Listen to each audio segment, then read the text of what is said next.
அதற்கு பின்னர் நாள்கள் வேகமாக நகர்ந்தன. அவளுடன் அங்கே அவன் வசிக்கத் தொடங்கி 1 மாத காலம் விரைந்து விட்டது. பல யுகங்கள் அங்கே தங்கிவிட்டது போன்ற ஒரு பிரமை அவனுக்கு. தன்னிடம் அவள் என்ன வேலைகளை எதிர்பார்க்கிறாள் என்பதை அவனாக புரிந்து கொண்டு வீணான எதிர்ப்பு வெறுப்புகளை உதறிவிட்டு செயல்படத் தொடங்கினான். என்ன அதிசயம்! இத்தனை நாட்கள் அவனை ஆட்டி படைத்த அந்த படு சோம்பேறித்தனம் போன இடம் தெரியவில்லையே.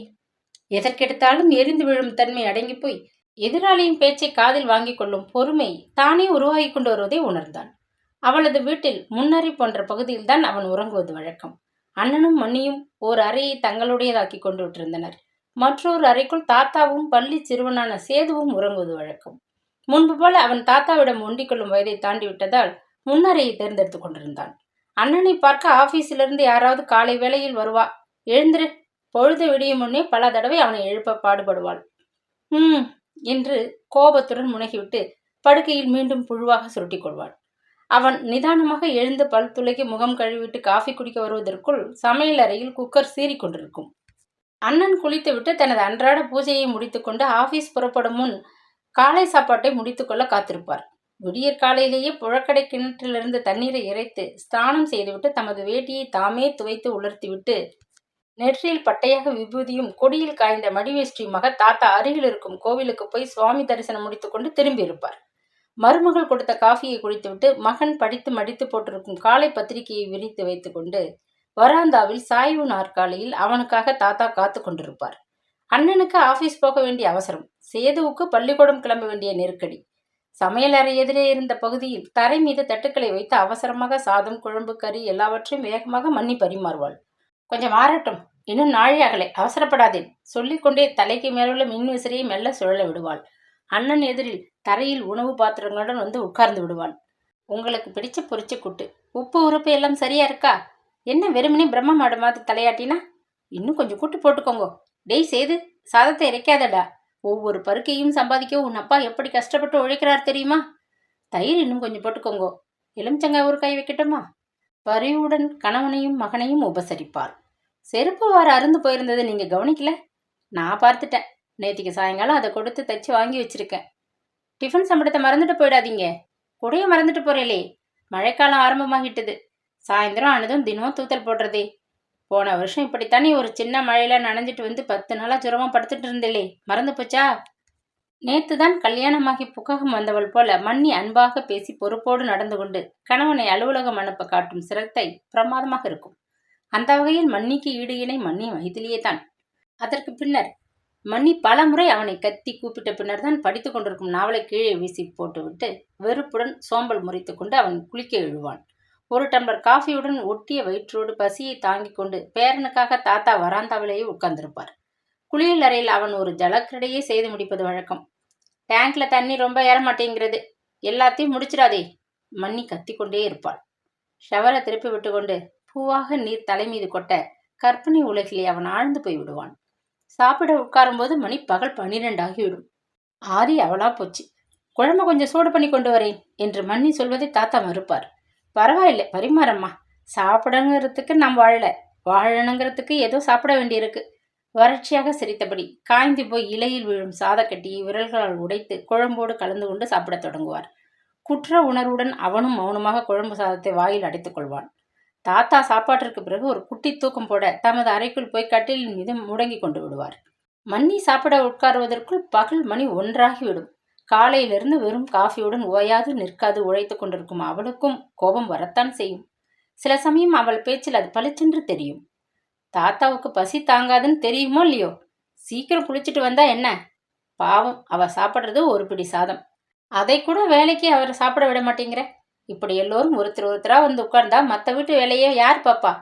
நாள் முழுக்க வேலை பண்ண நான் என்ன மிஷினா? சிடுதெடுத்தபடி தட்டில் குழம்பையும் சாதத்தையும் வழித்து போட்டுக்கொண்டு சாப்பிட உட்காருவாள். அநேகமாக அவள் முறை வரும்பொழுது பாத்திரத்தில் கூட்டோ கறியோ மீதம் இருக்காது. பண்ணியவளுக்கு பானை என்று சிரித்துவிட்டு அவள் சாதமும் மோரும் வடுமாங்காயும் போட்டுக்கொண்டு திருப்தியுடன் எழுந்து விடுவாள். அண்ணனைப் போலவோ அவளைப் போலவோ மன்னி வயிறு புடைக்க வக்கனையாக எல்லா பக்க பதார்த்தங்களுடன் சாப்பிட்டதை அவன் பார்த்ததே இல்லை. சில சமயம் குக்கரின் அடிப்பாத்திரத்தில் பற்றும் படாத அளவில்தான் சாதம் மிஞ்சியிருக்கும். பாதி வயிற்றுக்கு சாப்பிட்டு மீதி வயிற்றை தன் குடும்பத்தை பராமரித்த திருப்தியில் நிரப்பிக் கொண்டு அவர்களுக்காகவே வாழ்ந்து கொண்டிருக்கும் மன்னி மைதிலியை அவன் ஏன் புரிந்து கொள்ளவில்லை? மன்னி அந்த வீட்டுக்கு இன்றியமையாதவள். அவள் இல்லாவிட்டால் வீடு காடாகிவிடும் என்கிற உண்மையும் அவன் ஒரு சமயம் உணர்ந்து கொண்டு விட்டிருந்தான். ஒரு சிறிய அறுவை சிகிச்சைக்காக மன்னி மைத்திலி 2 நாட்கள் ஆஸ்பத்திரியில் தங்க நேர்ந்தது. அவள் இல்லாத வீட்டில் ஆண்களாக அவர்கள் மூவரும் பள்ளிக்கூடம் போகும் ஒரு சிறுவனுடன் பட்ட பாடு. தாத்தா தடுமாறிக்கொண்டு காலை காஃபியை கலந்து எல்லோருக்கும் விநியோகித்தார். அண்ணன் சேதுவை குளிக்க வைத்து சீருடை மாட்டி பள்ளிக்கூடத்துக்கு தயார் செய்ய பாடுபட்டு கொண்டிருந்தார். அருகில் இருந்த ஹோட்டலிலிருந்து எடுப்பு சாப்பாட்டை தூக்கி கொண்டு வந்து அவன் வைக்க, பஞ்சத்தில் அடிபட்டவர்கள் போல தட்டுடன் அதை சுற்றி அவர்கள் உட்கார்ந்து கொண்டு அவசரமாக சாப்பிட்டதும், அதற்கு பின் பாத்திரங்களை எடுத்து வேலைக்காரியிடம் போட்டு தேய்த்து வாங்கி உள்ளே வைக்கும் பொறுப்பை அண்ணன் அவனிடம் கொடுத்துவிட்டு போனதும், அவரை எதிர்த்து பேச முடியாது அவன் தாத்தாவுடன் கூட சமையல் அறையை கழுவி துடைத்து சுத்தப்படுத்த முயன்றதெல்லாம் மறக்கவா முடியும்? 3வது நாள் மன்னி ஆஸ்பத்திரியிலிருந்து வந்ததும் உடனடியாக ஸ்நானம் செய்துவிட்டு வீட்டின் நிர்வாகத்தை மேற்கொண்டாள். இன்னும் ஏதாவது பாத்திரம் அலமாரியில் பாக்கி இருக்கா? துணிகளை மூட்டையா குவிச்சிருக்கேலே. இன்னும் 2 நாள் பொறுத்து வந்திருந்தா இங்கே சிங்கம் புலி கரடியெல்லாம் வந்து உட்கார்ந்திருக்கும் சொல்லிவிட்டு சிரித்தாள். யாரையும் அவள் தனிப்பட்ட முறையில் கோபித்துக் கொள்ளவே இல்லை.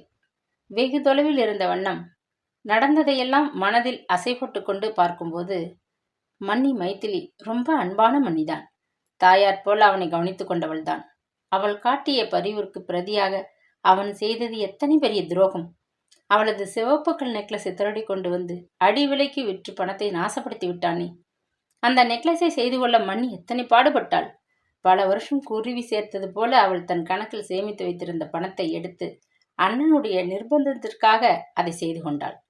அது காணாமற் போய்விட்டதை உணர்ந்ததும் அந்த வீட்டில் என்ன நடந்திருக்கும் என்பதை அவனால் ஊகிக்க முடியும். மன்னி விக்கி விக்கி அழுது கொண்டிருப்பாள். இப்படி இவனுக்கு ஒரு புத்தி போச்சே! குலத்திலேயே இல்லாத குணம். திருடணும்னு ஆசையா வரணும்? அண்ணா கோபத்துடன் பரபரப்பாக முன்னறையில் மேலும் கீழும் உலாவிக் கொண்டிருப்பார். என்னம்மா, ஏன் அழற? சித்தப்பா இங்கே கேட்டபடி பள்ளிக்கூடத்திலிருந்து வரும் சேதுவை தன்னோடு அணைத்து கொண்டு தாத்தா வெளியே அழைத்து கொண்டு போய் விடுவார். தமது அருமை பேரன் சித்தார்த் ஒரு திருடனாகிவிட்டதை அந்த கிழவரால் தாங்கிக் கொள்ள முடியாது. ஒரு சமயம் அதனால்தான் அவர் உடல்நலமில்லாது படுத்து விட்டாரோ? மன்னி, அண்ணன், தாத்தா, சேது எல்லோரும் நினைவில் வர கன்னத்திலே உருண்ட கண்ணீரை சற்றென்று துடைத்து கொண்டான். சின்னம்மா வந்து மிரட்டும் முன்பே தானாகவே வந்து விட்டான். சியாமலா சொல்லும் முன் சாப்பாட்டறை மேஜையை துடைத்து துணி விரிப்பி போட்டு பீங்கான் தட்டுகளை எடுத்து வைத்துவிட்டு தயாராக காத்திருக்க பழகி கொண்டான். காலை டிஃபனுக்கு அடை வார்த்து தட்டில் அடுக்கி அவள் தூக்கி கொண்டு வந்தாள். பின்னால் ஓடிச் சென்று காஃபி கலந்து வைத்திருந்த பீங்கான் கெட்டிலையும் ஊற்றி சாப்பிட 2 கோப்பைகளையும் எடுத்து வந்து மேஜை மீது வைத்தான். காலை டிஃபனுக்கு பின் தபால் ஆபீஸுக்கு போய் அவளுக்கு தேவையான ஸ்டாம்பு, கவர் இத்தியாதிகளை வாங்கி வந்தான். அவள் எழுதி வைத்திருந்த கடிதங்களை தபால் பெட்டியில் சேர்த்தான். எலக்ட்ரிக் பில் கட்ட வேண்டும், ரேஷன் கடைக்கு போய் சர்க்கரைக்கு கியூவில் நிற்க வேண்டுமா? அவன் எதற்கும் இப்பொழுது அழுத்து கொள்ளவில்லை. மாலை வேளையில் மறக்காது தோட்டத்தை கவனித்தான். களை எடுத்து அவ்வப்பொழுது மரத்தை சுற்றி மண்வெட்டியால் குழி வெட்டி எரு போட்டு நீர் பாய்ச்சி கருத்தோடு கவனித்தான். ஆரம்பத்தில் தலைவேதனையாக இருந்த தோட்ட வேலை இப்பொழுது அவனுக்கு மிகவும் சுவாரஸ்யமாக இருந்தது. முதல் நாள் மாலை மொட்டாக தெரிந்த ரோஜா மறுநாள் காலை இதழ் விரித்து கொண்டு மலர்ந்து காற்றில் மனத்தை பரப்பி அசந்தாடியதைக் கண்டு மகிழ்ந்து போனான். அவன் வந்த புதிதில் ஒரு மெல்லிய கொடியாக படர்ந்திருந்த நித்திகை மல்லிகை இப்பொழுது செழிப்பாக படர்ந்து கொத்து கொத்தாக அரும்பு கட்டியிருப்பதைக் கண்டு பூரித்து போனான். போகன் வில்லா இலை தெரியாத பூத்து குலுங்குவதை அதிசயமாக பார்த்து பிரமித்தான். இப்பொழுதுதான் அவனுக்கு புரிந்தது. அவர்கள் வீட்டின் பக்கத்தில் வசித்த ஓய்வடைந்த ஒரு உயர்மட்டத்து அதிகாரி ஒருவர் சதா தோட்டத்தை சுற்றி வந்து கொண்டிருப்பதைக் கண்டு அவன் அனாவசியமாக எரிச்சல் பட்டதுண்டு. தானே ஒரு சிறு முள்கரண்டியால் மண்ணை கிளறி கொண்டிருக்கும் அவரை பார்த்தால் அவனுக்கு ஆத்திரம் பொங்கும். காசு செலவழித்து ஒரு தோட்டக்காரனை வைத்துக் கொள்ள மனமில்லாத கஞ்சன் என்று தன்னுள் அவரை பற்றி கடுமையாக எண்ணிக்கொண்டிருந்தான். மண்ணுக்குள் புதைக்கப்பட்ட ஒரு விதை செடியாகி பூத்து காய்த்து நிற்கும் அற்புதத்தை ஒவ்வொரு நிலையிலும் பார்த்து கழிக்கும் அனுபவத்திலே ஒரு தனியான சுகம் இருக்கிறது. அதுதான் காரணம். அடுத்த வீட்டுக்காரர் தோட்டத்தையே சுற்றி வருகிறார்.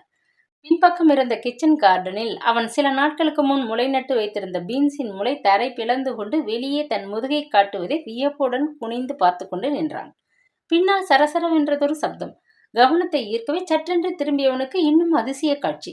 ஆரஞ்சு வண்ண மல்மல் புடவையில் விளம்பரத்திற்காக போகன் வில்லாவின் பின்னால் வந்து நிற்கும் மாடல் அழகியை போல. யார் அவள்? கரண்ட் கட்டாகி விட்டுருக்கோ? வாசல் அழைப்பு மணி அடிச்சேன், சத்தம் வரல. கதவை தட்டினேன், மாமி வந்து திறக்கல. ஒரு சமயம் பின்பக்கத்து தோட்டத்துல வேலையா இருப்பாளோன்னுட்டு வந்தேன். லேசாக கண்களில் செம்மை படர கண்கள் பளபளக்க மெல்லியதொரு புன்னகையுடன் சன்னமான குரலில் பேசி அவனை வைத்த கண் வாங்காது வியப்புடன் பார்த்தாள். மாமி வீட்டில் தானே இருக்கா? சாதாரணமா இந்த வேலையில கடைக்கு போக மாட்டா. வெயில் தாழ்ந்தப்புறம் தான் கிளம்புவா. மறுபடியும் அவள் கேட்டதும் விழித்து கொண்டான்.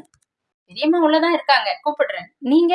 அவள் கேட்டு முடிக்கும் முன், என்னம்மா சுஜி, வேலையெல்லாம் எப்படி இருக்கு? கேட்டபடி பின்னால் வந்து எட்டி பார்த்தாள் சியாமளா. இந்த அழகிதான் சுஜி என்பவளா? காரசாரமாக நாக்குக்கு ருசியாக முருங்கைக்காய சாம்பார் விடு முழுக்க மணக்கராப்புல சமைச்சிருந்தாளே, அந்த பெண் சுஜரித்தவா இவள்? அழகானதொரு காவியம் போல, ஏன் ஒரு ஓவியம் போல நன்றாக இருக்கிறாளே. அவர்கள் இருவரும் கலகலவென்று பேச்சும் சிரிப்புமாக உள்ளே போவதை வியப்புடன் திகைப்புமாக பார்த்தபடி ஹோஸ் பைப்புடன் அவன் தோட்டத்தில் சம்பித்தாற்போல் நின்று கொண்டிருந்தான். மறுபடியும் அவளை ஒரு முறை பார்க்க வேண்டும் என்றதொரு ஆவல் அவனுக்கு ஏற்பட்டது. ஹோஸ் பைப்பை பிடித்துக்கொண்டு வெகு நேரம் வாயிற் பக்கத்து தோட்டத்து செடிகளுக்கு நீர் பாய்ச்சிக் கொண்டிருந்தான். செடிகள் மீது ஒரு கண்ணும் வாயிற்படிகள் மீது ஒரு கண்ணுமாக அவன் வெகு நேரம் நின்று சலித்து போனான். மஞ்சள் வெயில் மறைந்து பொழுது அமர்ந்து கொண்டு போவதை உணராதது போல உள்ளே போன அந்த பெண் வெளியே வரவே இல்லை. ஹோஸ் பைப்பை சுற்றி கேரேஜுக்குள் வைத்து பூட்டிவிட்டு அவன் மெல்ல உள்ளே வந்தான். சமையல் அறையிலிருந்து கம்மென்று நெய்மணமும் கலகலவென்ற சிரிப்பொலியும் வீட்டை நிறைத்து கொண்டிருந்தன. தோட்ட வேலைக்காக அவன் போட்டுக்கொண்டிருந்த பழைய பேண்ட் ஈரமண்பட்டு அழுக்காகிவிட்டிருந்தது. ஹோஸ் பை பீச்சிய தண்ணீர் சட்டை மீது பட்டு அது முழுவதும் நனைந்து விட்டிருந்தது. இந்த கோலத்துடன் சமையல் அறையில் இருக்கும் அவளை எட்டி பார்க்க அவனுக்கு வெட்கமாக இருந்தது. மாற்றுடை, சோப்பு பெட்டி, துவாலையுடன் அவன் குளியல் அறைக்குள் விரைந்தான். ஷவரிலிருந்து பூவாக சில்லென்று நீர்த்துளிகள் தரை மீது கொட்ட பொங்கி புறப்பட்ட உற்சாகத்துடன் அவனையும் மீறி சினிமா பாட்டொன்றை அடிக்குரலில் பாடியபடி அவன் அவசரமாக குளித்தான். மாற்றுடை அணிந்து கொண்டு தலையை துவட்டியபடி மெல்ல நடந்து படுக்கை அறைக்குள் ஓசைப்படாது நுழைந்தான். அலங்கார மேஜை மேல் பொருத்தப்பட்டிருந்த ஆளுயர கண்ணாடியில் அவனது முழு உருவமும் தெரிந்தது. பரவாயில்லையே, இந்த குறுகிய காலத்திற்குள் அவன் முகத்திலும் தோற்றத்திலும் எத்தனை ஒரு மாறுதல்! கன்னத்தில் சதைப்பிடிப்பு ஏற்பட்டு அந்த பயங்கர தாடி மீசை போனதும் வெயிலாலும் பசியாலும் வாடி கருத்து விட்டிருந்த முகத்துக்கே பழைய கோதுமை நிறம் வந்து விட்டிருந்தது. அந்த அரும்பு மீசை முகத்திற்கு ரொம்ப அழகாகவே இருந்தது. கழுத்துக்கு மேல் சீராக வெட்டப்பட்டிருந்த கிராப்பு சிகைய அலங்காரம் அவனது தோற்றத்துக்கே ஒரு மதிப்பை கூடி விட்டிருந்தது. எல்லாவற்றையும் விட அவன் அன்று அணிந்து கொண்டிருந்த அந்த பழுப்பு வண்ண பேண்ட்டும் குறுக்கு கோடுகள் போட்ட லேசான மஞ்சள் நிற ஸ்போர்ட் ஷர்ட்டும் அவனுக்கு எத்தனை பொருத்தமாக இருந்தன. சியாமலாவின் அலங்கார மேஜை மீது வைக்கப்பட்டிருந்த டால்கம் பவுடரை பார்த்தபோது ஒரு அல்ப ஆசை இவன் மனதில் ஏற்பட்டது. சிறிதளவு பவுடரை கையில் கொட்டி கொண்டு முகம், கழுத்து முதலிய பாகங்களில் பூசி துடைத்து கொண்டால் கம்மென்று மனத்தில் உற்சாகம் கொப்பளிக்குமே. அவர்கள் வீட்டில் அவன் அப்படித்தான் செய்வது வழக்கம். மன்னி மைத்திலியின் டால்கம் பவுடர் டின்னுடன் குளியல் அறைக்கு ஓடிவிடுவான். குளித்த பின் உடம்பு முழுவதும் பவுடரை அப்பிக்கொண்டு அதன் வாசனையில் திளைத்தபடி ஜம்மென்று மாற்றுடையில் மாப்பிள்ளை போல் அலங்காரமாக வெளியே புறப்படுவான். வர வர அவனது அட்டகாசமான அலங்கார செலவுகள் அதிகமாகி கொண்டு வந்தன. ஆனால் மன்னி மைத்திலி ஒரு வார்த்தை அதை பற்றி பேசியவள் அல்ல. தன் மகன் சேதுராமன் குளித்த பின்னர் பள்ளிக்கு புறப்படும் முன் சீருடை போட்டுக்கொண்டதும் கால் விரல்கள் மீது பவுடரை தூவிக்கொண்டு மேஜோடு அணிந்து கொள்ளும் போது மட்டும் இறைவாள். தேவைப்பட்டதை கையில் கொஞ்சம் கொட்டி கொண்டு உபயோகிக்கிறத விட்டுட்டு டப்பாவே காலில் கவுத்துக்கிறியே, நம்மளுக்கு கட்டுப்படி ஆகுமா? அதட்டுவாள். மறைமுகமாக தன்னை இடித்து சொல்வதாக அப்பொழுதெல்லாம் அவனுக்கு மன்னி மீது மனத்தாங்கல் ஏற்பட்டது உண்மைதான். அவன்தான் அன்று காலை சியாமலாவுக்கு அந்த பவுடர் டின்னை கடையிலிருந்து வாங்கி வந்திருந்தான். இந்த சில மாதங்களில் அதன் விலை திடீரென்று கூடிவிட்டிருந்தது. தன்னந்தனியே வாழும் சியாமலாவே அந்த விலையை பார்த்துவிட்டு அசந்து போனாள். பொருட்களின் விலைவாசி இப்படி உசந்துட்டு போனால் என் வட்டி பணத்தில் வருங்காலத்தை நான் எப்படி சமாளிக்கப் போறேன் என்று அழுத்து கொண்டாள். அண்ணன் ஒருவரின் சம்பாத்தியத்தில் 2 குழந்தைகள், தான், கணவன், மச்சினன், மாமனார் எல்லோரையும் பற்றாக்குறையில்லாது வாழ வைக்க வேண்டுமென்றால் மன்னி பாவம் ரொம்ப திண்டாடி போயிருப்பாள். அவளது சிரமத்தை புரிந்து கொள்ளாது அவன் என்ன சொன்னாலும் அந்த வார்த்தையில் குற்றம் கண்டுபிடித்து வாழ்க்கையை குழப்பி கொண்டது எத்தனை பெரிய தவறு எண்ணியபடி பவுடர் மீது கையை வைத்தான். தேல் கொட்டியது போல் விழுக்கென்று எடுத்துக்கொண்டான்.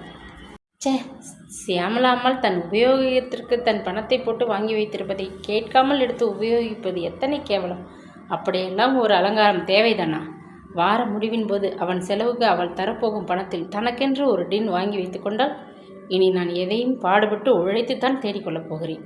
இனாமாகவோ திருடியோ உபயோகிக்க நினைக்கும் எண்ணத்தை விட்டுவிட்டு தலை நிமிர்ந்த நாணயமான ஒழுக்கமான ஒரு நல்ல வாலிபனாக இருக்க வேண்டும்.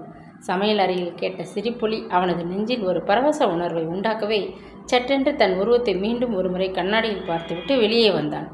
படீரென்று வாசல் கதவு சாத்தப்படும் ஓசை கேட்டது. பூஜை அறையில் மெல்லியதாக விளக்கு எறிவது தெரிந்தது. அந்த ஊதுவத்தி மனம் முகத்திலே மோதியது. விளக்கேற்ற வீட்டுக்கு ஒருத்தி வேணும்னு இதுக்கு தான் சொல்வது. வெள்ளிக்கிழமை ஒரு நாள் மட்டும் பூஜை அறையை பெருக்கி குத்து விளக்கை எடுத்து தேய்ச்சி அலம்பி துடைச்சி அறையையும் சுத்தப்படுத்திட்டு படங்களுக்கு பூ போட்டு விளக்கேற்றி வைக்கிறதுக்குள்ள எனக்கு மேல்மூச்சு வாங்கிடுறது. சுஜி 1 மணி நேரம் கூட ஆகலை. என்னோட சமையல் அறைக்குள்ளே நிமிஷமாக அடுக்கு பரோட்டாவை செஞ்சு வச்சுட்டு தொட்டுக்க உருளைக்கிழங்கு கூட்டும் பண்ணி வச்சுட்டா. என்ன மாமி, பூஜை அறை குத்து விளக்கு ரொம்ப கருத்து போயிட்டுன்ட்டு மடமடவென்று பூஜை அறையை தொடச்சி கோலம் போட்டுட்டு குத்து விளக்கு புளி போட்டு பொன் போல பளபளக்க தேய்ச்சி தொடச்சி எண்ணெயும் திரியும் போட்டு ஏற்றி வச்சுட்டு போனான். நான் ஒரு ஊதுவத்தியை கொளுத்தி வச்சுட்டு விழுந்து நமஸ்காரம் பண்ணிட்டு வந்தேன். வயசாயிட்டா ஒரு விளக்க தேய்ச்சி ஏற்றுற வேலை கூட பெரிய மலைப்பா தெரியுது. சியாமலா பேசிக்கொண்டே போனாள். அப்படியானால் இந்த பெண் வீட்டுக்கு கிளம்பி போய் விட்டாளா? தன்னுள் கேட்டுக்கொண்ட அவனுக்கு மிகவும் ஏமாற்றமாக இருந்தது. சுஜி ரொம்ப சுறுசுறுப்பான பெண். நாள் முழுவதும் ஆஃபீஸில் வேலை செஞ்சுட்டு இருந்திருக்கா. அப்படி இருந்தும் அழுக்காமல் சலிக்காமல் எத்தனை வேகமாக எனக்கு உதவி செஞ்சா தெரியுமா? வக்கீல் தேவநாதன் பெரிய புண்ணியத்தை கட்டின்னு இருக்கார். அவர் சிபாரிசு செய்த வேலை அவளுக்கு கிடைத்து விட்டது. ரிசப்ஷனிஸ்ட் கம் டைப்பிஸ்ட் வேலை பார்க்கிறா. மாதம் 450 ரூபாயாம். ஒரு வருஷம் கழித்து வேலையில் திருப்தி ஏற்பட்டு சம்பளத்தையும் கொஞ்சம் உயர்த்துவாளாம். நிரந்தரமாக்கி விடுவாளாம். பாவம், வேலையில் சேர்ந்த நாளிலிருந்து தினமும் என்னை பார்க்கணும்னு தான் துடிச்சிட்டு இருந்தாளாம். வீட்டில் அம்மாவுக்கு உடம்பு சரிப்படாததால் வேலையிலிருந்து வந்ததும் வீட்டை கவனிக்கிறது தான் சரியா இருந்துச்சான். அவள் அம்மாவுக்கு இப்போ உடம்பு தேவலையாம். அதனால எனக்கு நன்றி தெரிவிக்க பாவம் அகர்வால் கடையில் கொஞ்சம் ஜாங்கிரி வாங்கிட்டு வந்திருந்தா. நாழியாச்சு, இருட்டிண்டு வர்றது கிளம்புன்னு நான் தான் அனுப்பிச்சேன். நல்ல பெண் சுஜரிதா. அவள் குணத்துக்கு ஏத்தாப்புல ஒரு நல்ல கணவன் கிடைச்சிட்டா. சியாமலா தொடர்ந்து பேசிக் கொண்டிருந்தாள். சித்தார்த்தின் நெஞ்சு ஏனோ இன்பப் பூரிப்பில் தமுக்கடித்தது. மூச்சு முட்டிவிடும் போன்ற ஒரு கவலை உணர்வில் அவன் மௌனமாக நின்றான். அவளை இன்னொரு முறை பார்க்க முடியாது போய்விட்டதே என்றது ஒரு ஏக்கம். இன்னைக்கு நம்ம கடைத்தெருவுக்கு போக வேண்டாம். சமைச்சதையெல்லாம் எடுத்து ஃபுட் கண்டெய்னரில் வச்சிருக்க. அப்படியே சூடா இருக்கும். கொஞ்ச நாள் கழிச்சு நாம் சாப்பிடுவோம் என்றாள் சியாமலா. அவர்கள் இருவரும் சாப்பிட உட்கார்ந்தனர். நெய் மணத்த பரோட்டாவையும் சூடான உருளைக்கிழங்கு கூட்டையும் சியாமலா தட்டில் பரிமாறினாள். அவை சாப்பிட மிகவும் சுவையாகத்தான் இருந்தன. முடிவில் சுஜி கொண்டு வந்திருந்த மிட்டாய் பெட்டியை திறந்து ஒரு ஜாங்கிரியை எடுத்து அவன் தட்டில் வைத்தாள்.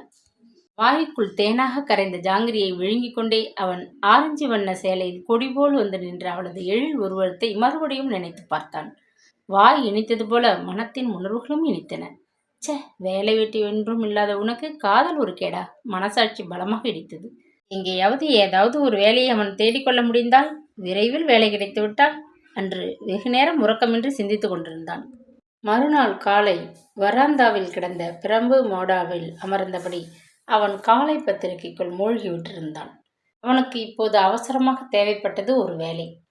கூடியவரை அந்த வேலை அவன் படிப்பின் தகுதிக்கு ஏற்றதாக, சம்பளமும் ஓரளவுக்கு திருப்தி அளிக்கும் வகையில் உள்ளதாகவும் கிடைக்க வேண்டும். கட்டாயம் அவன் அப்படிப்பட்டதொரு வேலையை சீக்கிரம் தேடிக்கொள்ள வேண்டும். அதற்கு பின்னர் தான் அவன் அவளை நெருங்கி தோழமை கொள்ள தகுதியுடையவனாக இருப்பான். வேலை இல்லாது வேறு வழியின்றி சியாமலா அம்மாளின் வீட்டில் ஒண்டிக் கொண்டு ஒரு எடுபிடி ஆளாக அவன் இயங்கிக் கொண்டிருக்கிறான் என்பதை அந்த பெண் புரிந்து கொண்டால் அதற்கு பின்னர் அவன் பக்கம் கூட திரும்பி பார்க்க மாட்டாள். சியாமலாவுக்கு தங்கை மகன் என்கிற எண்ணத்தில் வேலையில்லாத போதிலும் அதை பாராட்டாது அவனுடன் நின்று நிதானித்து சில வார்த்தைகள் பேசினால் உண்மை அவளுக்கு தெரிந்துவிட்டால் டைபிஸ்ட் கம் ரிசப்ஷனிஸ்டாக அவளுக்கு ஆரம்பத்தில் அவளுக்கு சம்பளமும் பரவாயில்லை. அந்த அளவிற்காகவது அவனுக்கு ஒரு வேலை கிடைக்குமா? அப்பவே அண்ணன் அவனிடம் கரடியாக கத்திக்கொண்டிருந்தார். வெறும் பிஏ பட்டம் மட்டும் போதாது, டைப்பிங் அண்ட் ஷார்ட் ஹேண்ட் தெரிந்து வைத்துக் கொள்வது மிகவும் உதவியாக இருக்கும். சும்மா சுற்றி தெரிவதை விட்டு அவன் ஏன் தட்டெழுத்திலும் சுருக்கெழுத்திலும் பயிற்சி பெற்றுக்கொள்ளக்கூடாது? தினமும் அடிக்காத குறையாக அழுத்தமாக வற்புறுத்தி கொண்டிருந்தார். தாத்தாவும் ஒத்துப்பாடவே சகிக்க முடியாதுதான் அவன் வீட்டுக்கு அருகில் இருந்த இன்ஸ்டிடியூட்டில் சேர்ந்தான். ஒரு டைப்பிங், லோயர் ஹையர் என்ற 2 தேர்வுகள். லோயர் கிரேட் தேர்வுக்கு தகுதியாக நிமிஷத்துக்கு 25 வார்த்தைகள் அடிக்கும் வேகம் தேவை. குறைந்தபட்சம் 6 மாத காலம் பிடிக்கும். பயிற்சியாளர் அவனது உற்சாகத்தீயில் ஒரு செம்பு தண்ணீரை கொட்டிவிட்டார். ஒரு 10 நாள் தண்டமே என்று அங்கு போய் வந்தான். கிளகிளு என்று பயிற்சி பெற வந்த இளம் பெண்களை வெறித்து பார்த்ததுதான் மிச்சம். ஆரம்ப பயிற்சியே அவனுக்கு ஒழுங்காக அமையவில்லை. சில நாட்களில் அங்கு போவதை ஒரேடியாக நிறுத்தி கொண்டு விட்டான். டைப் கற்றுக்க போகிறது இல்லையா? ஒரு நாள் அண்ணன் அதட்டினார். எனக்கு அது கற்றுக்க வரும்னு தோணலை. பேஷ், ஆயிரக்கணக்கான பேர் கற்றுக்கிற நல்லதொரு தொழில் பயிற்சி உனக்கு வரலைன்னா காரணம் என்ன? வெறும் சோம்பேறித்தனம்தான். ஆத்திரத்துடன் பதிலுக்கு அவன் அண்ணனின் பலவீனத்தை வீட்டில் உள்ளவர்கள் முன்னால் அள்ளி போட்டான். உங்களுக்கு உடம்புக்கு வந்தால் டாக்டர் கொடுக்கின்ற ஒரு மாத்திரையாவது முழுங்க முடிகிறதா?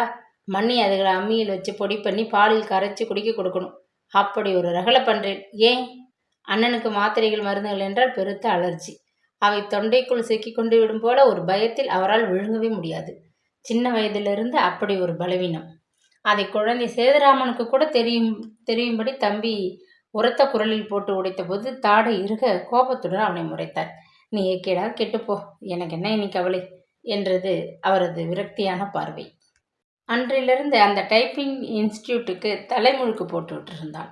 ஆனால் பத்திரிகையில் அவன் பார்த்த அத்தனை விளம்பரங்களும் தட்டெழுத்து சுருக்கெழுத்தில் நல்ல பயிற்சி உடையவர்கள் மட்டுமே விண்ணப்பித்துக் கொள்ள வேண்டும் என்று பயமுறுத்தி இருந்தன.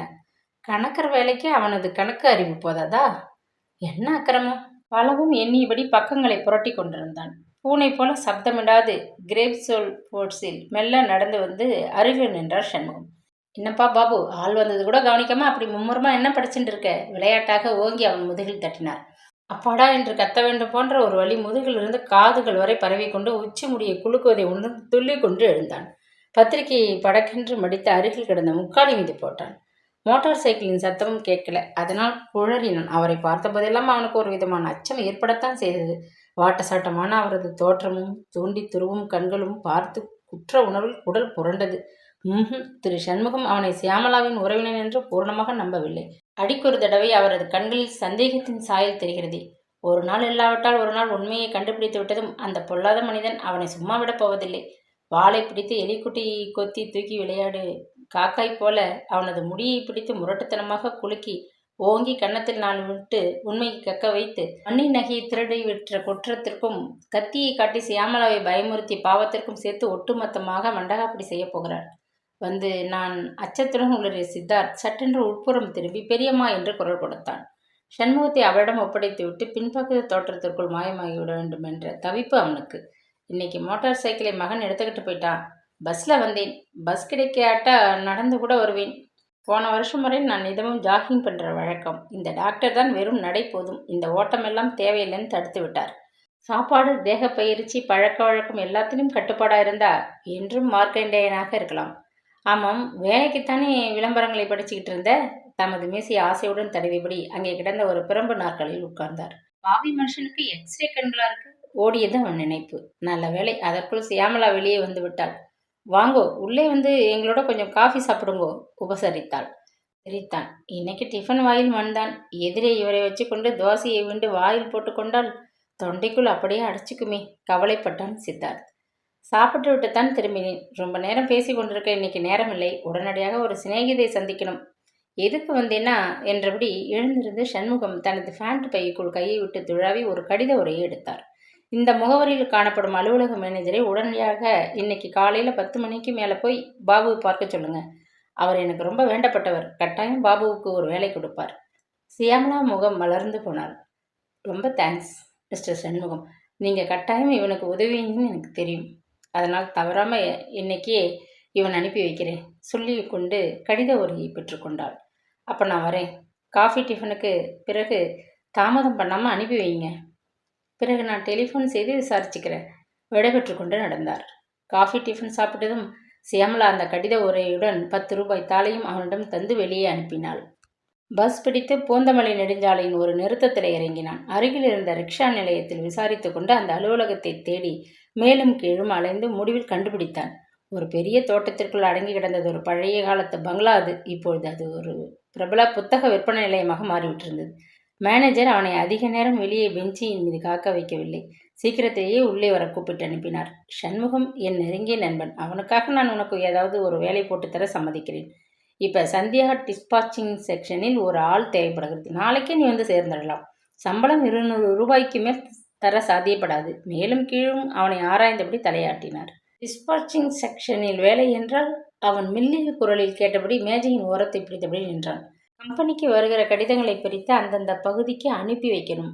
அனுப்ப வேண்டிய கடிதங்களை எல்லாம் சேகரித்து தபால் தலை ஒட்டுதல், பார்சல் செய்தல், தபால் ஆபீஸிற்கு சென்று ரிஜிஸ்டர் செய்தல் போன்ற பல வேலைகள். வெளியே போய் வர கம்பெனியின் சைக்கிளை உபயோகிக்கலாம்.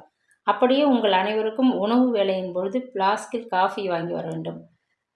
உங்கள் வீட்டுக்கு தேவையான ஜாமான்கள், மருந்துகள் இத்தியாதிகளை இடையே ஓடிச் சென்று வாங்கி வர வேண்டும் இல்லையா? கேட்க வேண்டும் போல் ஆத்திரம் பொங்கி கொண்டு வந்தது. நன்றி ஐயா என்று வணங்கிவிட்டு வெளியே வந்தான். சண்முகத்தின் மேல் அவனுக்கு கோபம் பொத்து கொண்டு வந்தது. நல்ல வேலை வாங்கி தந்திருக்கிறார் மனுஷன். டிஸ்பாச்சிங் செக்ஷனில் வேலையாம். ஏன் இந்த அலங்காரமான பெயர்? எடுபிடி ஆள் வேலை என்று ஒரே வார்த்தையில் சொல்லியிருக்கலாம். சியாமலா அம்மாளிடம் செய்கிற வேலையே மேல் போலிருக்கு. இந்த வேலையை அவன் அவசியம் ஏற்றுக்கொள்ள வேணுமா? உதட்டை கடித்துக்கொண்டு முகத்தை இறுக்கியபடி தோட்டத்தை தாண்டி வெளியே வந்தான். தாகம் நாக்கை வாட்டியது. எதிர்ப்பக்கத்தில் தெரிந்த கடை ஒன்றில் குளிர்பானம் வாங்கி சாப்பிட எண்ணியபடி சாலையை கடந்து சென்றான். இங்கே எங்கே வந்திருக்கீங்க? அந்த இனிய குரல். குளிர்பானத்தை விட குளிர்ச்சியாக காதில் விழவே திகைப்புடன் திரும்பினான். சியாமளாவின் தோட்டத்து புத்தம் புது ரோஜா மலர் போல அந்த கடையின் அருகே ரோஜா வண்ண வாயில் சேலையில் சிரித்து கொண்டு நின்ற சுஜரிதாவின் கொள்ளை அழகில் ஒரு கணம் சொக்கி போய்விட்டான் அவன். இந்த பக்கம் எங்கே வந்தேன்னு கேட்கிறேன், பதிலை காணுமே. மறுபடியும் அவள் புன்னகையுடன் வினவினாள். அதே கேள்வியைத்தான் நானும் கேட்க விரும்பினேன். ஆமாம், நீங்க இங்கே இவ்வளவு தூரத்துக்கு எதுக்கு வந்தீங்களாம்? சமாளித்தான் சித்தார். வரிசை பற்கள் பளிச்சிட அவள் கலுக்கென்று சிரித்தாள். மிஸ்டர் பாபு, இங்குதானே நான் வேலை பார்க்கிறேன், அதோ தெரியுது பாருங்கோ என்று சிறிது தூரத்தில் அதே வரிசையில் தெரிந்த 5 அடுக்கு மாடி கட்டிடத்தை காட்டினாள். அதன் உச்சியில் இரவு நேரத்தில் குழல் விளக்காக எரியும்படி ஒரு பெரும் கம்பத்திலே வனிதா ஹாஸ்பிட்டல் என்ற எழுத்துக்கள் வெகு தொலைதூரம் தெரியும் வண்ணம் பொருத்தப்பட்டிருந்தன. அது ஒரு தனியார் மருத்துவமனை. அதில் நான் ஒரு டைபிஸ்டாக வேலை பார்க்கிறேன். பரிசோதனை சாலையிலிருந்து வரும் சோதனை குறிப்புகள், பில்கள், ஸ்பெஷலிஸ்டுகளின் ரிப்போர்ட்டுகள் என்று டைப் அடிக்க நாள் முழுக்க வேலை நிறைய இருக்குது. நாங்கள் 4 பெண் டைபிஸ்டுகள் வேலை பார்க்கிறோம். எங்களுக்கு ஷிஃப்ட் சிஸ்டம். இப்போ என் உணவு நேரம். அதனால் 2 வாழைப்பழமும் ஒரு கூல்ட்ரிங்க்கும் வாங்கி சாப்பிட்டு போக இந்த கடைக்கு வந்தேன். படபடவென்று பேசி முடித்தாள். இதை மட்டும் சாப்பிட்டா போதுமா? வயிற்றுக்கு சரியாக சாப்பிடாட்டி உடம்பு கெட்டு போயிடாதா? கையில் ஏதாவது வீட்டு டிஃபனை எடுத்துட்டு வந்திருக்கலாமே, அனுதாபத்துடன் கேட்டான் அவன். காத்தால அவசரமாக பஸ் பிடிச்சு 8 மணிக்குள்ளே டான்னு வேலைக்கு வந்துடணும். அந்த வேளையில் அம்மாவால் டிஃபன் எதுவும் செய்து தர முடியறதில்லை. ராத்திரி சமைச்சது மீதி கொஞ்சம் இருக்கும். அதில் மோரை விட்டுட்டு அவசரமாக ஒரு வாய் போட்டுட்டு காஃபியையும் குடிச்சிட்டு கிளம்பிடுறேன். வேற என்ன பண்ண முடியும்? அம்மாவும் வேலைக்கு கிளம்பணுமே. உங்கள் அம்மா கூட வேலை பார்க்குறாளா? உங்களுக்கு தெரியாதா? மிஸ்டர் பாபு, மாமி சொல்லலையா? நாங்கள் குடியிருக்கிற அவுட் ஹவுஸின் மெயின் பங்களாவில் எங்கள் அம்மா சமையல் வேலை செய்கிறாங்க. அப்படியா? எனக்கு தெரியாது. அவன் நெஞ்சை வேதனை மெல்ல நிரடியது. அப்பா, அம்மா, நான் எல்லோரும் வேலை செய்கிறதால இப்போ ராத்திரி ஒரு வேளையாவது நாங்கள் எல்லோரும் நன்னா சாப்பிட்றோம். மாற்றிக்க கட்டிக்க துணி பஞ்சமில்லாமல் இருக்கும். நம்ம உழைப்பினால் வயிறார சாப்பிட்டு மானத்தோடு வாழ முடிகிறதே, அதுவே எனக்கு பரம திருப்தி. நீங்களும் இந்த பக்கம் வேலை விஷயமாகத்தானே வந்திருக்கீங்க? கேட்டுவிட்டு மோகனமாக அவனை காலோடு தலை ஊன்றி பார்த்தாள். மண்டையை பிளந்த வெயிலின் எரிச்சல் எங்கேயோ மாயமாக சில்லென்ற தென்றல் சுகமாக மேனியை தழுவிக்கொள்ளும் ஒரு பரவசத்தில் அவன் மயங்கி போனான். மிஸ் சுஜி, உங்களுக்கு ஆட்சேபனை இல்லைன்னா என்னோட வாங்கோ. எதிர்பக்கம் தெரிகிற அந்த கஃபேயில் ஏதாவது சாப்பிடலாம். எனக்கு ரொம்ப பசியாக இருக்கு. நகத்தை கடித்தபடி அவள் ஒரு கணம் யோசித்தாள். சரி மிஸ்டர் பாபு, வரேன். ஆனால் எனக்காக நீங்கள் அதிக பணம் செலவழித்து பாசந்தி, பேல்பூரி, ஜாங்கிரி, வெஜிடபிள் சூப்புன்னு கண்டதை வாங்கக்கூடாது, ஓகே என்றாள். இருவரும் தெருவை கடந்து எதிர்பக்கம் சற்று தூரத்தில் இருந்த அமிர்தா கஃபேயை அடைந்தனர். வாசலை அடைந்த கனமான கதவை தள்ளி கொண்டு உள்ளே நுழைந்தபோதுதான் அவனுக்கு தெரிந்தது ஏசி அமைப்பில் செயல்பட்ட சிற்றுண்டி சாலை. குளிர் சாதனத்தின் செலவை காஃபி தோசை தலையில் கட்டியிருப்பார்களே என்ற நினைவு அவன் அடிவயிற்று பகீரென்று பற்றியது. சியாமலா அம்மா கொடுத்த 10 ரூபாயில் பஸ் செலவு போக 9 சொச்சம் மிச்சம் இருக்கிறது. அத்துடன் முதல் வார செலவிற்கு கொடுத்த 5 ரூபாயில் மீதி 3 பத்திரமாக ஃபேண்ட் பைக்குள் கிடந்தன. எப்படியாவது டிஃபன் செலவை இந்த பணத்திற்குள் சமாளிக்க வேண்டும் எண்ணிக்கொண்டான். மங்களாக தெரிந்த விளக்கொளியில் உள்ளே கிடந்த மேஜைகள் பூதங்கள் போல புலப்பட மெல்ல ஒரு ஓரமாக இடத்தை பிடித்து அவளை உட்காரச் சொல்லி உபசரித்தான். எதிரில் கிடந்த நாற்காலியில் அமர்ந்து கொஞ்ச நேரம் சென்ற பிறகுதான் அவன் கண்களுக்கு அந்த மங்கள் வெளிச்சத்தில் நிதானம் ஏற்பட்டது. அந்த வேளையில் அந்த கஃபேயில் ஒரு இடம் கூட பாக்கி இல்லாது அத்தனை ஓர் கூட்டம். வேலை இல்லை, செலவழிக்க காசு இல்லை, ஒருவேளை சோறு சாப்பிட்டாலே சொர்க்கம் என்றெல்லாம் ஒரு பக்கம் அங்கலாய்த்து வருந்தும் மனிதர்கள் கூட்டம். அதன் நடுவிலே பாசந்தியையும் பேல்புரியையும் வயிறு புடைக்க தின்று ஏப்பமிட ஏசி அமைப்புக்குள் திணறும் இப்படி ஒரு கூட்டம்.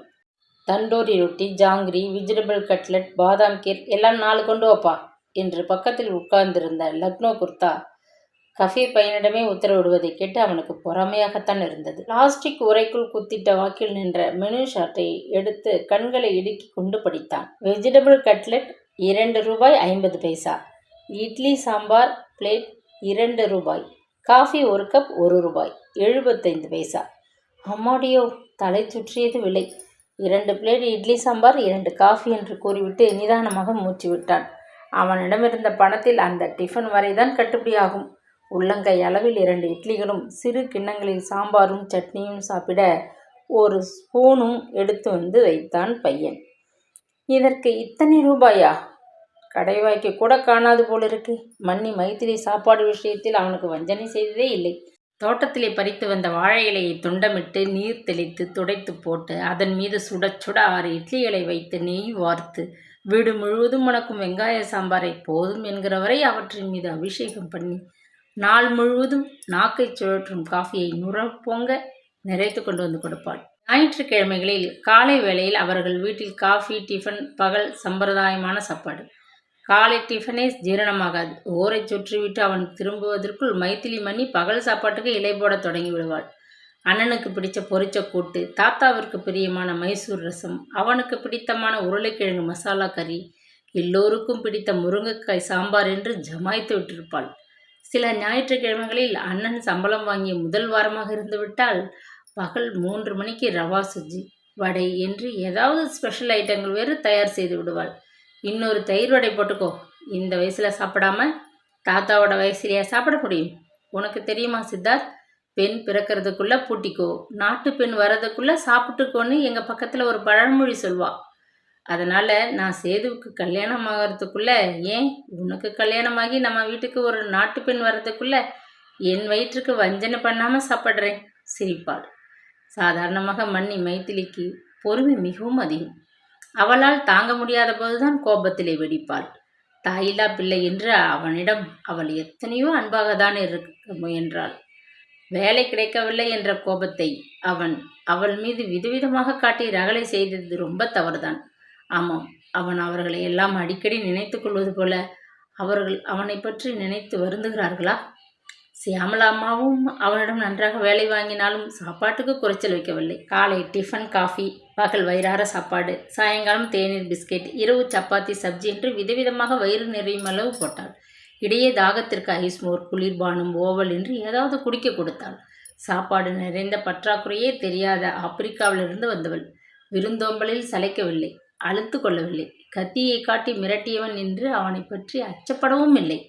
வேலையற்ற தடியன் என்று துச்சமாக கருதவில்லை. மனிதாபிமானத்துடன் அவனது உள்ளத்து ஆற்றாமையை புரிந்து கொண்டு பெற்ற தாயைப் போல, என்ன யோசிக்கிறேன், இந்த பெண் கூப்பிட்டதும் சட்டுன்னு சாப்பிட ஹோட்டலுக்கு நம்மோட வந்துட்டாளேன்னு தானே கேவலமா என்னை பற்றி நினைக்கிறேளா? திடுக்கிட்டு சிந்தனைகளிலிருந்து விடுபட்டு நிமிர்ந்தான். இமை ஓரத்தை சுட்ட கண்ணீரை சமாளித்து கொண்டான். வீட்டை பற்றி நினைக்கும் பொழுது அவனுக்கு இப்போதெல்லாம் கண்கலங்கி போகின்றனவே. நெஞ்சு மெழுகுவர்த்தியாக உருகி போகிறதே. என்ன இருந்தாலும் இரத்த பாசத்திற்கு ஒரு தனி ஈர்ப்பு இருக்கத்தான் இருக்கிறது. என்ன யோசனை? மீண்டும் அந்த இனிய குரல் மெல்ல அதட்டவே அவன் விழித்து கொண்டான். சேச்சே, அப்படியெல்லாம் நினைக்கல. நமக்கு தெரிஞ்ச பெண் என்கிற உரிமையில நான் காஃபி சாப்பிட கூப்பிட்டேன். தப்பா இருந்தா மன்னிச்சுக்கோங்க.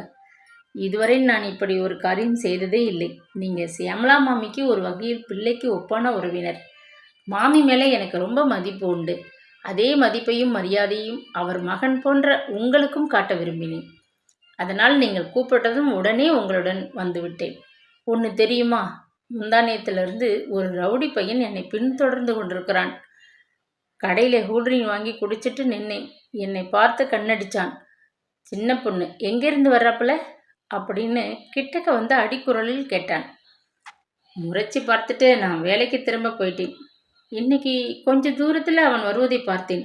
வக்குன்னு இருந்தது. ஆனால் சாமி போல நீங்கள் வந்துட்டேன்.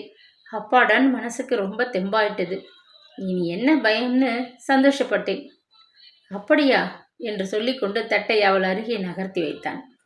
சாப்பிடுங்க மிஸ்டர் ஜி. உங்களை திரும்ப பத்திரமா ஆஸ்பத்திரியில் கொண்டு சேர்த்துட்டு போகிறது என் பொறுப்பு. கவலைப்படாதீங்க. நாளையிலிருந்து நான் இங்கே ஒரு புத்தக கடையில் விற்பனை பகுதியில் வேலைக்கு சேரப்போகிறேன். அநேகமாக வீட்டிலிருந்து புறப்படும் போதும் திரும்பும் போதும் உங்களுக்கு துணையாக வருவேன். அந்த ரவுடியை பற்றி கவலையே வேண்டாம் என்றான். தேங்க்யூ. தேனாக அவளது வார்த்தைகள் ஒலித்தன. அந்த மங்கிய விளக்கொலியில் நிலவினிலே கண்டதொரு கதைக்கண்ணியைப் போல் அவள் எத்தனை அழகாக இருந்தாள். அவளுக்கு வாழ்க்கை முழுக்க துணையாக, பாதுகாவலாக ரட்சிக்க வேண்டுமே என்றதொரு ஆசை. அதை அடைய ஒரு தகுதி வேண்டும் போன்ற ஒரு ஆவேசம் அவனது அடிமனதிலே தோன்றுவதை உணர்ந்தான். ஆசை இருக்கு, தாசில் பண்ண அதிர்ஷ்டம். தாத்தா சொல்லும் போதெல்லாம் மன்னி மைதிலி குறுக்கிடுவது வழக்கம். அதிர்ஷ்டத்து மேலே ஏன் பழியப்படணும்? தகுதிகளை நாமே முயற்சியால் தேடிக்கணும். இந்த காலத்து பசங்களுக்கு இந்த பழமொழி பொருந்தாது சிரிப்பாள். மறுநாள் காலை அவன் அவசரமாக குளித்துவிட்டு உடித்துக்கொண்டு வெளியே கிளம்ப ஆயத்தமாகிவிட்டான். அந்த வேலையை பற்றி ஒன்றுமே சொல்லலையே. குறைபட்டு கொண்ட வண்ணம் சியாமளா உப்புமாவை பரிமாறி காஃபியை அருகில் கொண்டு வந்து வைத்தாள். சுவரிலே தொங்கிய கடிகாரத்தின் முள் 7 மணியை நெருங்குவதைக் கண்டு அவனுள் ஒரு பரபரப்பு. முதல் நாள் பகல் உணவுக்கு பின் சுஜரிதாவை அவன் அந்த மருத்துவமனை வாசலில் விட்டு விடைபெற்று கொண்டபோது அவள் சொன்னாள், தினம் காலை 7 மணிக்கு சரியாக வீட்டை விட்டு கிளம்பினால்தான் என்னால் 7:10க்கு வரும் பஸ்ஸை பிடிக்க முடியும். இங்கே நேரத்துக்கு வந்து சேர முடியும். தவற விட்டுவிட்டால் போச்சு. அதனால் காலை வேளையில் எங்கள் வீட்டில் நான் கிளம்புறதுக்குள் ஒரே அமளி. சிரித்தாள். பஸ் நிலையத்தில் அவளை எப்படியாவது சந்தித்து விட வேண்டும். இருவரும் சேர்ந்தாற்போல ஒரே பஸ்ஸில் வேலைக்கு போகும்படி அமைந்துவிட்டால் எத்தனை சுவாரஸ்யமாக இருக்கும். என்ன நான் கேட்குறேன், நீ ஏதோ யோசனையில் மூழ்கி கிடக்கிறியே? சியாமளா அதட்டினாள். இன்னைக்கு காலையில் வந்து வேலையை ஒப்புக்கொள்ள சொன்னார். டான்னு 8 மணிக்கு அங்கே போய் நிற்கணுமாம். உப்மாவை அவசரமாக அள்ளி வாயில் திணித்து கொண்டான். புத்தக கடைன்னு சொன்னேன், அத்தனை சீக்கிரமாவா திறக்கிறா? இந்த பக்கமெல்லாம் கடைகளை 9 மணிக்கு மேலே தானே திறக்கிறதா சொல்லுவா. என்னவோ சீக்கிரம் வர சொன்னார். இந்த வேலையை வேறு ஒருத்தனுக்கு கொடுத்துட்டா என்ன பண்ணுறதுன்னு எனக்கு கவலையாக இருக்கு. சொல்லிக்கொண்டே காஃபியை வேகமாக பருகி முடித்தான். கையை கழுவிக்கொண்டு அலைந்து புரண்ட முடியை சீப்பால் ஒதுக்கி விட்டு கொண்டு அவன் கிளம்பி விட்டான். அப்போ நான் வரட்டுமா? விடைபெற்று கொண்டு வாயிற்பக்கம் அவசரமாக திரும்பினான். இந்தா கை செலவுக்கு என்று 5 ஒற்றை நோட்டுகளை அவனிடம் நீட்டினாள். இன்னையிலிருந்து நீ வேலைக்கு போற, ஞாபகம் இருக்கட்டும். மாதம் ஏதோ சம்பளம் கிடைக்கும். அதனால் பஸ் செலவுக்கும் பகல் சாப்பாட்டு செலவுக்கும் நான் அவ்வப்போது தர்ற பணத்துக்கு ஒரு கணக்கு வச்சுக்கோ. நானும் கணக்கு எழுதி வச்சுக்கிறேன். சம்பளம் வாங்கினதும் நீ என்கிட்ட வாங்கிக்கிற கடனை அடைச்சிடணும். ஓகே என்றாள் ஆயாசத்துடன். நீ இங்கே தங்கிறதுக்கும் சாப்பிட்றதுக்கும் பதிலாக வார விடுமுறையின் போது தோட்டத்தை கவனித்து வீட்டை ஒற்றனை அடித்து கடைக்கு போய் எனக்கு உதவி செய்யணும். சரி, அப்படியே செய்கிறேன். நான் மறுக்க மாட்டேன் என்றான் பணிவுடன். கடிகாரமுள் 7 மணியை நெருங்கிவிட்டதை காண அவனது பொறுமை குறைந்தது. இதையெல்லாம் எதுக்கு சொல்கிறேன்னா, நீ உண்மையாக உழைத்து ஒவ்வொரு சௌகரியத்தையும் உன் பணத்தினாலேயே அடையணும். அப்பத்தான் உன்னால் சுய மதிப்போடு தலை நிமிர்ந்து நடக்க முடியும். போய் வா. பணத்தை ஜாக்கிரதையாக சட்டப்பையில் யார் கண்ணுக்கும் படாமல் வச்சுக்கோ. ஆல் தி பெஸ்ட் என்று வழி அனுப்பி வைத்தாள். ஓட்டமும் நடையுமாக மூச்சிறைக்க தெருவை தாண்டி அவன் பஸ் நிலையத்துக்கு வந்தபோது எதிர்பக்கமாக சுஜரிதாவும் நிலையத்தை நோக்கி வருவதை கண்டான். ஹாய் மிஸ் சுஜி என்றான் மகிழ்ச்சியுடன். முகமலர்ந்து போனாள் அவள். மிஸ்டர் பாபு, நீங்களும் இதே பஸ்ஸில் வந்து எனக்கு ரொம்ப தெம்பாக இருக்குது. நேற்றுக்கு சாயங்காலம் அந்த ரவுடி பையன் என்னை ஆஸ்பத்திரியிலிருந்து பஸ் ஸ்டாண்ட் வரை பின்தொடர்ந்தான். ரொம்ப பயந்து போயிட்டேன் என்றான். இனி நீங்கள் பயப்பட தேவையில்லை. தினமும் நான் உங்களோட இந்த பஸ்ஸில் தான் வரப்போகிறேன். ஏன்னா நான் உங்கள் ஆஸ்பத்திரியின் அருகில் தான் வேலை பார்க்க போகிறேன். கொஞ்ச நேரம் முன்ன பின்ன என்றாலும் காத்திருந்தால் அழைச்சி கொண்டு பத்திரமாக உங்களை வீட்டில் கொண்டு சேர்ப்பேன். கவலை விடுங்கோ என்றான். தேங்க்யூ என்று அவள் கண்கள் பளபளக்க அவனை பார்த்து முறுவலித்தாள். ஸ்வர்க்கத்தின் ஒரு பாகத்தை விட்டு யாரோ அவன் வாயில் கொடுத்து விட்டது போன்ற பரவசத்தில் திளைத்து போனான். நீண்ட நேரம் அவர்கள் பேசிக் கொண்டிருக்க முடியாமல் பஸ் வந்துவிட்டது. அவள் உள்ளே ஏறிக்கொண்டதும் பின்னால் அவன் பாய்ந்து தொத்தி கொண்டான். பெண்கள் பகுதியில் அவள் ஒரு ஆசனத்தை நெருக்கி அடித்து கொண்டு உட்கார்ந்தாள். கம்பியில் தொங்கிய வாரை பிடித்து கொண்டு அவள் அருகே காவல் தெய்வமாக அவன் நின்றான். பஸ் நெறிந்து வளைந்து குலுங்கிய போதெல்லாம் அவனது உடம்பில் உள்ள எலும்புகள் அனைத்தும் நொறுங்கிவிடும் போல இவனும் கூட குலுங்கினான். அந்த வேதனையை அவன் சிறிதும் பாராட்டவே இல்லை. அவள் பொருட்டு எத்தனை காத தூரம் வேண்டுமானாலும் வாரை பிடித்து தொங்கியபடி அவன் பயணப்பட தயாராகத்தான் இருந்தான். அப்படி அவள் மீது அவனுக்கு ஒரு ஈர்ப்பு. டிக்கெட் டிக்கெட் என்று கண்டக்டர் நகர்ந்து கொண்டே வந்து சுஜரிதாவிடம் கையை நீட்டினார். அவசரமாக அவள் தோல் பையை திறந்து துழாவினாள். ஐயோ, இதென்ன ஒரு ஓட்டை, பர்ஸை காணலையே, பதறி போய்விட்டாள். மிஸ்டர் பாபு, பையில் போட்டுக்கொண்டு வந்த பர்ஸை காணலையே, என்ன செய்வேன்? அழமாட்டாத குறையில் மெல்ல சொன்னாள். நல்லா பாருங்க, சீக்கிரம் பணத்தை எடுங்க. எத்தனை நேரம் ஒரு சீட்டுக்கிட்டே நிற்கிறது? கண்டக்டர் கடுத்து கொண்டார். சித்தார்த் சட்டென்று அவள் உதவிக்கு வந்தான். சியாமலா அம்மாள் உண்மையிலேயே மகா புத்திசாலி. அவன் கிளம்பும் போதே எச்சரித்து விட்டிருந்தாள். பணத்தை பத்திரமாக வைத்துக்கொள் என்று. ஆஃபீஸ் நேரத்தில் பஸ்ஸில் கூட்டம் அதிகம் இருக்கும். பிட்பாக்கெட் சர்வ சாதாரணம் என்றது உண்மையாகிவிட்டது. சுஜரிதாவின் பர்ஸை யாரோ அபிஸ் செய்து கொண்டு போய்விட்டிருக்கிறான். அடப்பாவமே! தன்னிடம் இருந்த ரூபாய் நோட்டுகளில் 2 எடுத்து அவன் கண்டக்டரிடம் நீட்டினான். கோல்டன் லோடஸ் ஸ்டாப்பிங்க்கு 2 டிக்கெட் கொடுங்க என்றான் அதிகாரமாக. மீதி சில்லறையையும் 2 டிக்கெட்டுகளையும் அவன் கையில் வைத்து அழித்துவிட்டு கண்டக்டர் அப்பால் நகர்ந்தார். தன்னை அவள் மிகவும் நன்றியுடன் பார்ப்பதைக் கண்டு சித்தார்த் மகிழ்ச்சியில் பொங்கி போனான். இறங்க வேண்டிய நிறுத்தத்தில் இருவரும் இறங்கி நடந்தனர். காலை வேளையில் அவளுடன் ஜோடியாக நடந்து செல்வது அவன் மனதிற்கு உல்லாசமாக தான் இருந்தது. நீங்க மட்டும் இன்னைக்கு பஸ்ஸில் என்னோட வராதிருந்தால் நான் என்ன செய்திருப்பேனோ தெரியாது. போன வாரம்தான் இந்த பையை 18 ரூபாய்க்கு வாங்கினேன். யாரோ திருடன் பிளேடால் கிழிச்சி உள்ளே இருந்த பர்ஸை எடுத்து கொண்டிருக்கிறானே. எப்படி கிழிச்சிருக்கான் பார்த்தீங்களா? ஆதங்கமும் வருத்தமுமாக பையை அவனிடம் காட்டினாள். பை போகட்டும் விடுங்கோ. பர்ஸில் ரொம்ப பணம் வச்சிருந்தீங்களா? சுஜரிதா மெல்ல சிரித்தாள். பஸ் போக்குவரத்துக்கும் பகல் சாப்பாட்டுக்கும் சேர்த்து அம்மா தினசரி 3 ரூபாய் தான் தரது வழக்கம். எடுத்தவன் ரொம்பவே ஏமாந்திருப்பான். ஆனால் நான் இன்னைக்கு அதற்கு மேல் பேசத் தோன்றாதவளாக துயரத்துடன் அவனை நிமிர்ந்து பார்த்தாள். மிஸ் சுஜி, இன்னைக்கு நீங்கள் எதுக்குமே கவலைப்பட வேண்டாம். முதல்ல உங்களை உங்கள் ஆஸ்பத்திரி வாசலில் கொண்டு பத்திரமா விட்டுட்டு நான் என் வேலைக்கு போக போகிறேன். சரியாக 12:30 மணிக்கு ஆஸ்பத்திரி கேட் வெளியில் காத்திருப்பேன். 2 பேரும் நேத்திக்கு போன அதே கஃபேக்கு போய் பூரியும் காஃபியும் சாப்பிடுவோம். அது என் செலவு. சாயங்காலம் வீட்டுக்கு திரும்பும்போது பஸ் டிக்கெட்டை நானே வாங்கிடுறேன். சுஜரிதா நெற்றியை சுருக்கி கொண்டு யோசனையுடன் ஒரு கணம் நின்றாள். ஒத்துக்கிறேன், ஆனால் ஒரு நிபந்தனை.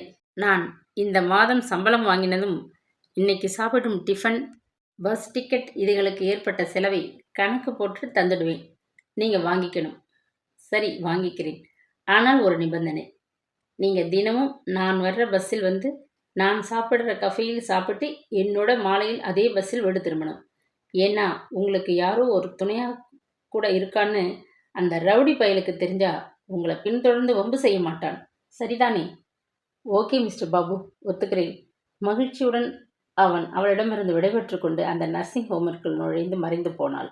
அமரேசன் பதிப்பகத்தின் அதிபர் முன் அவன் பவ்யமாக போய் நின்றான். நீ வரமாட்டேன்னு நினைச்சேன். என் நண்பன் சண்முகம் இன்னைக்கு காலையில் 2 தடவை ஃபோன் பண்ணி தொலைச்சிட்டான். பேர் என்ன சொன்ன? அவர் அதட்டி கேட்டார். எஸ் ராமகிருஷ்ணன். ஆனால் வீட்டில் பாபுன்னு கூப்பிடுற பழக்கம். நீங்களும் அப்படியே கூப்பிடலாம் என்று கூறினான். சரி. ஹாலில் உள்ள முதல் மேஜை அருகே உட்கார்ந்திருக்கிற கதரை சட்டக்காரன் தான் பதிப்பகத்தின் மேற்பார்வையாளர். அவர்கிட்ட நேத்தே சொல்லி வச்சிருக்கேன். போய் வேலை விவரத்தை கேட்டுக்கோ. சண்முகம் தொந்தரவு பொறுக்க முடியாம உனக்கு 250 ரூபாய் போட்டு தர ஒப்புக்கொண்டிருக்கேன். சரிதானே? தலையை ஆட்டினான் அவன். சரி, மசமசன்னு நிற்காதே, போய் வேலையை கவனி. வெளியே துரத்தினார் பதிப்பகத்தின் முதலாளி. அன்று பகல் உணவுக்கு அவன் சுஜரிதாவுடன் ஆனந்தன் கஃபேக்குள் புகுந்து ஒரு மேஜையை பிடித்து கொண்டான். நீங்கள் டைப் அடிக்க தெரிஞ்சு கொண்டிருந்தீங்கன்னா இன்னும் ஒரு நல்ல வேலை கிடைச்சிருக்கும். ஏன் கற்றுக்கல? கேட்டபடி சுஜரிதா பூரியை விண்டு சப்ஜியில் தோய்த்து மென்றாள். கிடைத்திருக்கும், ஆனால் ஏனோ எனக்கு டைப்பிங் வரமாட்டேன்னு எடுத்து என்றான் அவன். அதை சொல்கிறீங்களா?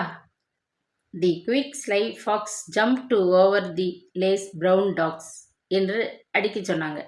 எல்லா எழுத்துக்களையும் சேர்த்து ஒரு ஸ்லோகம் போல சொல்லி அதை அடிக்கும்படி பயிற்சி கொடுப்பாளே, அதையே தட்டி கொண்டிருந்தா சுலபமாக டைப் அடிக்க கற்றுக்கலாமே.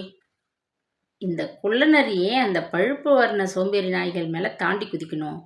நாய்கள் கோவிச்சு கொண்டா பாய்ஞ்சி குதிரடுமே. நரியும் நாய்களும் சண்டை போட்டால் ஒரே இரத்த கலரி ஆயிடுமேன்னு கற்பனை பண்ணி கொண்டு உட்கார்ந்திருந்தேன். டைப் அடிக்க தோணலை. கலுக்கென்று சுஜரிதா சிரித்தாள்.